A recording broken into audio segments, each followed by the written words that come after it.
isi tulisan di iktp udah mulai nggak kebaca nih. Bisa panjang nih urusannya.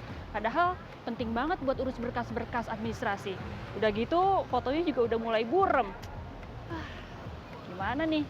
Tapi belakangan ini banyak masyarakat yang menggunakan jasa servis iktp. Karena alasannya dinilai lebih praktis dan juga lebih menghemat waktu.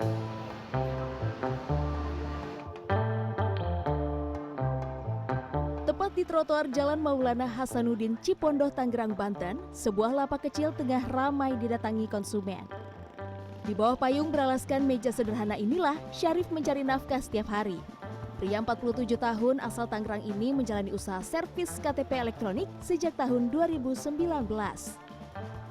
Pak Syarif, mau tanya, untuk servis iktp, kategorinya kerusakannya apa aja Pak yang bisa diperbaiki?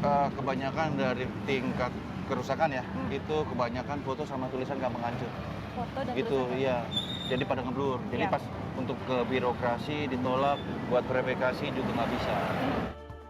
Syarif menyebut jasa yang ia tawarkan hanya sebatas memperjelas tulisan dan foto KTP elektronik yang pudar, bukan mengubah data atau elemen apapun, apalagi mengganti visi KTP elektronik.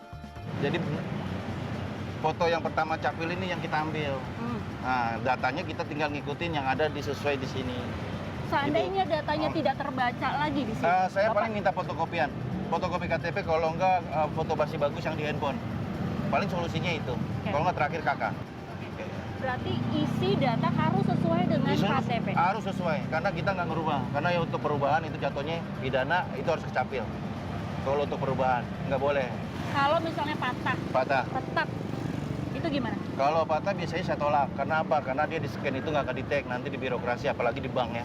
Itu kan dia ada scan-nya tuh. Ya. Nah itu kalau itu biasanya kabelnya putus. Nah itu nggak connect ke chip. Jadi data dia kosong. Jadi nggak bakal nempel dia, nggak bakal mau. Di komputer nggak bakal mau. Di sela-sela waktu saat masih bekerja sebagai satpam itulah awal mula Syarif belajar memperbaiki KTP elektronik secara otodidak dari media sosial. Motivasi Syarif membuka usaha ini bukan semata menambah penghasilan. Niat Syarif adalah ingin membantu masyarakat yang diakuinya kerap kesulitan saat memperbaiki KTP elektronik. Alasannya ya nggak ngantri, nggak ribet juga sih. Biasanya ribet kalau dicapil. Sini lebih mudah, lebih gampang. Terus cepat, nggak ribet. Kalau ke sana kan butuh waktu, kita ke sana lagi ke inian, ke mana kantor inian kan lama juga. Makanya kita ke sini aja yang lebih gampang dah. Hasilnya juga sama aja sih. Berbekal minyak telon dan kata, Syarif mulai membersihkan permukaan KTP elektronik yang kusam. Kalau kita pakai komputer, kita ada alat cetaknya, gitu. Nanti kita cetak, kita bersihin dulu nih belangkonya nih. Ya. Kita pembersihan belangko kan kotor nih KTP-nya. Nah itu kita bersihin dulu. Nah setelah pembersihan, penghapusan baru nanti pembersihan lagi di belakangnya. Jadi ada step by stepnya Kak. Jadi kayak gini nih Kak. Oh pakai minyak telon. Ini kita pakai minyak telon. Satu daya kental. Ini kentalnya masih gimana ya? Nggak terlalu encer.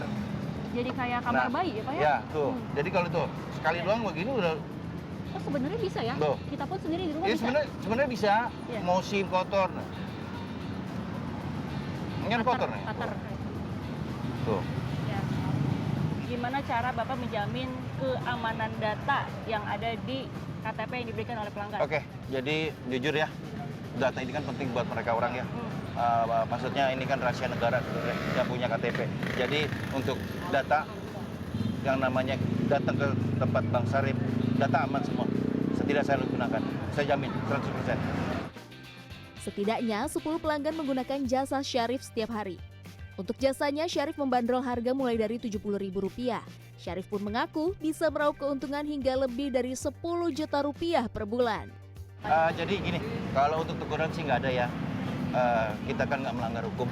Jadi yang bisa kedetek kita terima, yang nggak kedetek kita arahin. Jadi kita edukasi juga ke mereka orang bahwa KTP kedetek patah atau bengkok, rumah chip rusak, itu kita arahin semua ke Dukcapil. Ini kayak ini contohnya nih, ada satu pasien saya mungkin dari sosmed ya. Pak, bisa nggak servis KTP nambahin 1 angka? Nah kayak begini nih.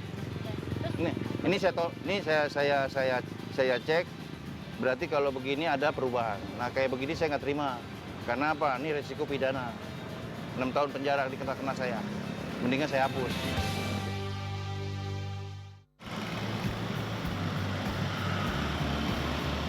Nah, setelah 15 menit diperbaiki, yang tadinya tulisannya itu tidak terlihat, fotonya juga buram. Sekarang kalau saya lihat, KTP-nya sudah tampak seperti baru lagi.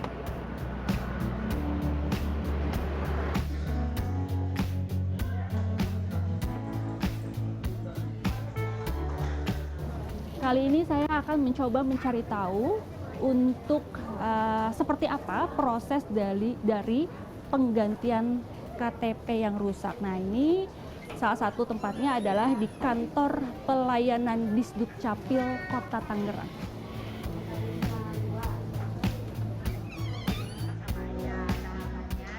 Saya langsung menuju meja petugas Dukcapil. KTP elektronik lama diserahkan sebagai syarat utama, lalu saya mengisi formulir F102 sebagai permohonan pencetakan ulang KTP elektronik. Sebenarnya kami dari dinas tidak menganjurkan untuk perbaikan yang jasa-jasa itu, karena kita sudah dijelaskan tadi di kecamatan sudah kita buka, jadi itu sama juga ilegal karena chipnya nanti akan berubah, khawatir tulisannya tidak terbaca oleh pihak-pihak yang apabila dia memerlukan identitasnya, seperti itu.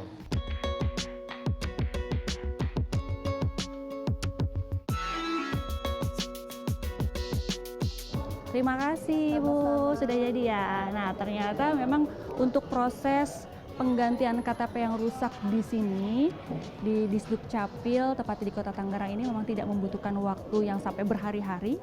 Hanya hitungan jam saja, KTP sudah kembali seperti baru. KTP elektronik sebagai dokumen identitas resmi seharusnya tercetak jelas dan mudah terbaca. Kejelasan data ini penting untuk memudahkan layanan administrasi serta melindungi warga dari resiko penyalahgunaan identitas.